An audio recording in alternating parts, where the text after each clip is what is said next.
Hey, good morning. Thanks for joining us for the News 12 FastCast. I'm Nick Proto. It's 7:30 here on our Friday, September 13th, Friday the 13th here. Hopefully no bad luck coming to you this morning. Start off in North Augusta, where a South Carolina neighborhood floods with cars as soon as the bell rings at North Augusta High School, causing safety concerns and upsetting neighbors. North Augusta Public Safety says parents have the option to wait in the pickup line on school property at North Augusta High School, but it can be a hassle for some. Now, the city is aware of the issue, but there hasn't been much change. So when school lets out for the day, hundreds of students start their journeys home. More often than not, they may leave a mess for others to clean up. Usually the neighborhood's calm, but at the time of pickup, the neighboring streets look a lot different. North Augusta Public Safety says this year it's a little worse. In the past year, they've issued nearly 400 tickets and 130 warnings around there, but all police can do is patrol because technically there's nothing illegal happening. We've got an area right next to the school where a lot of parents like to pick up their children, and they just don't want to sit in the line that's established on school property because it's time consuming.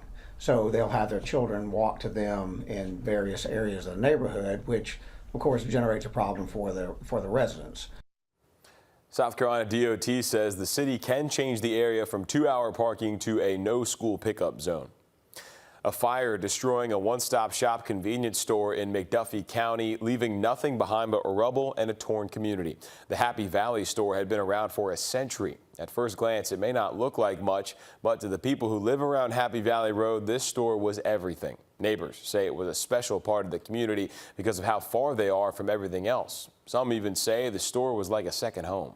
You can see people that you ain't seen, well, months, and pull up here. They'll be hollering at you. Hey, wait, what are you doing? I said, man, I ain't seen you in a long time. This is the meeting place. Still no word yet on what caused that fire. This morning, Florida state troopers are looking for a hit-and-run suspect in the death of a Sparta police dispatcher who died in a crash. Officials say Mary Jones was hit and killed while trying to put items on a trailer in Jacksonville. The news release from Florida state troopers says the driver responsible for the incident did not stop and left the scene. Officials say the suspect's car is believed to be a 2016 through 2019 black or gray Ford Explorer with heavy damage to the front passenger side. Sparta officers say a man is in custody accused of pointing a gun at 2 people and resisting arrest. Officers used a picture to find 35-year-old Dimitri Lawrence at a convenience store on Broad Street. Officials say Lawrence tried to run away, so officers chased him on Augusta Highway and used a stun gun.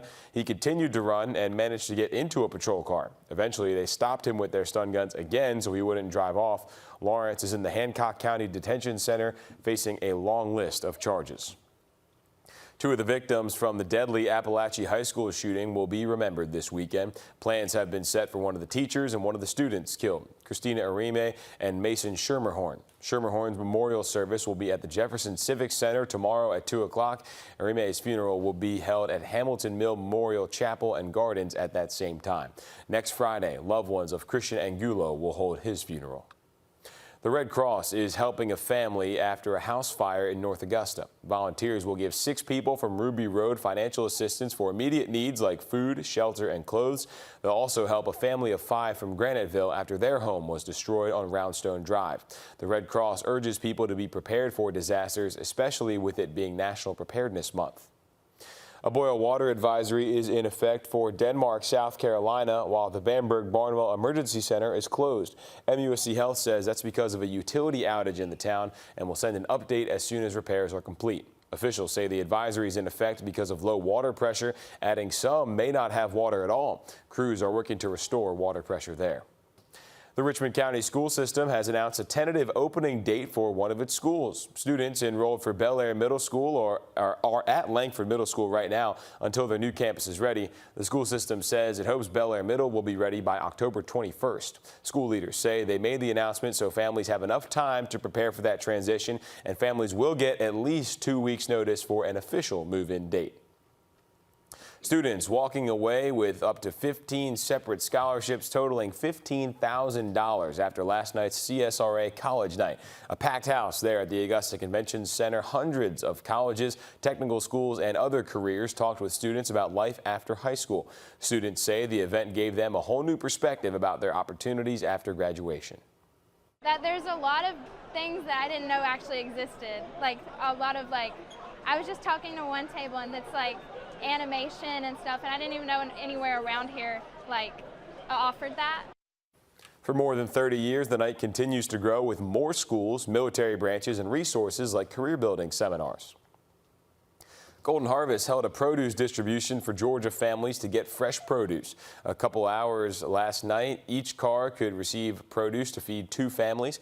Volunteers gave out more than 72,000 pounds of food, including apples, plums, peaches, and more.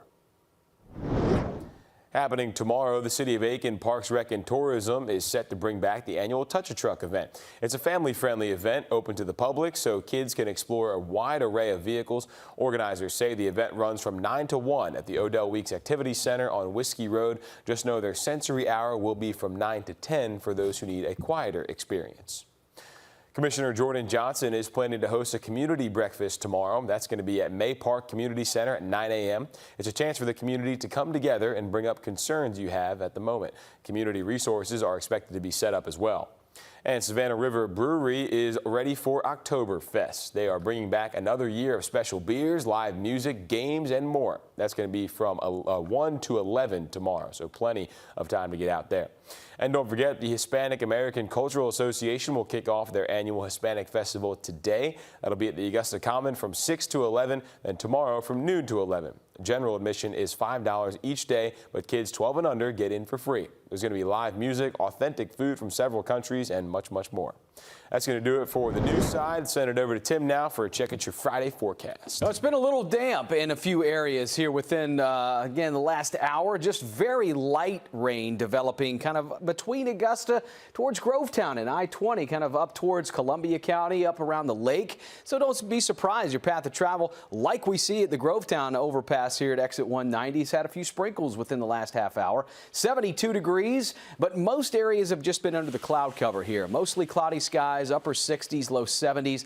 Planner is going to facilitate mostly cloudy skies all the way through the afternoon, but we just can't rule out, like we're seeing right now, an isolated shower or maybe a scattered thunderstorm that'll be with us today and even through the weekend. High temps 82, 85 today through Sunday.